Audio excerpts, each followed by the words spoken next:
यह कहानी एक छोटे से गांव में रहने वाले रमेश की है। रमेश गरीब परिवार से था, लेकिन उसमें कुछ कर दिखाने का जुनून था। उसके पिता किसान थे और मुश्किल से घर का खर्च चला पाते थे। रमेश के मन में हमेशा एक सपना था। वह बड़ा आदमी बनना चाहता था, ताकि अपने परिवार की गरीबी दूर कर सके। रमेश ने गांव के सरकारी स्कूल में पढ़ाई की। वहां की शिक्षा साधारण थी, लेकिन रमेश ने अपनी मेहनत और लगन से अच्छे अंक प्राप्त किए। उसने 10वीं की परीक्षा में पूरे जिले में पहला स्थान प्राप्त किया। इस सफलता ने उसे आत्मविश्वास दिया कि वह कुछ बड़ा कर सकता है। लेकिन समस्या यहीं से शुरू हुई। उच्च शिक्षा के लिए उसे शहर जाना था और इसके लिए पैसे नहीं थे।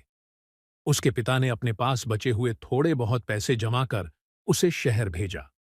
रमेश ने वहां दाखिला तो ले लिया, लेकिन रहने और खाने का खर्च कैसे उठाएगा, ये बड़ी समस्या थी। रमेश ने कई छोटे मोटे काम किए। कभी अखबार बेचा, कभी रेस्टोरेंट में वेटर का काम किया। वह दिन में कॉलेज जाता और रात में काम करता। उसने कभी हार नहीं मानी और अपनी पढ़ाई में पूरा ध्यान दिया।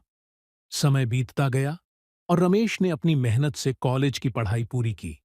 उसके अच्छे अंकों के कारण उसे एक बड़ी कंपनी में नौकरी मिल गई। नौकरी पाकर रमेश ने अपने परिवार की मदद करनी शुरू कर दी। उसने अपने पिता का कर्ज चुकाया और अपने भाई बहनों की पढ़ाई के लिए पैसे भेजे। कुछ सालों में रमेश ने अपने मेहनत और काबिलियत से कंपनी में ऊंचा पद प्राप्त कर लिया। उसकी तनख्वाह भी अच्छी हो गई थी। उसने गांव में एक पक्का मकान बनवाया और अपने माता पिता को वहां लाकर रखा।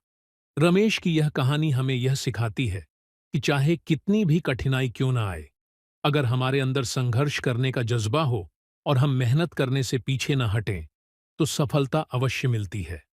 रमेश ने अपनी मेहनत और लगन से अपनी और अपने परिवार की जिंदगी बदल दी।